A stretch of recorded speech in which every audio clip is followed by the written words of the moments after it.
There's a new kind of Ferrari, and it's called the FF, which stands for, get your mind out of the gutter, it stands for Ferrari 4. 4 seats, yeah, like the 612 Scaglietti it replaces, but also 4-wheel drive. That's a first for Ferrari, and so is the FF's shooting brake body.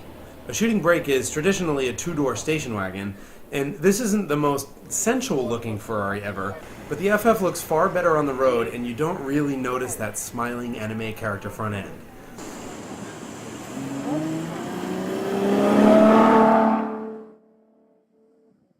The high roof makes a lot of sense because it gives a lot of headroom to backseat passengers, and not to mention a really big trunk.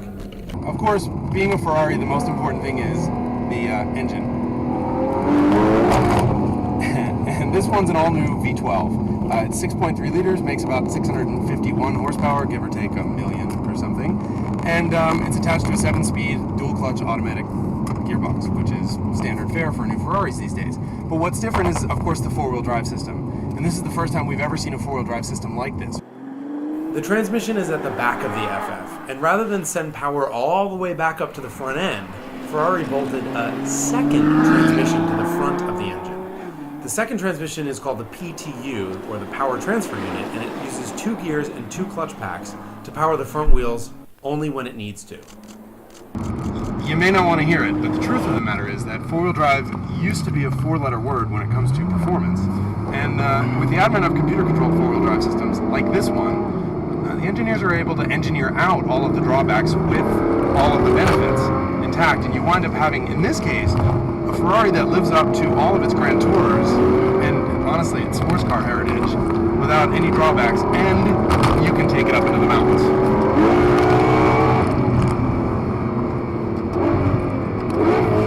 4-wheel drive doesn't suck.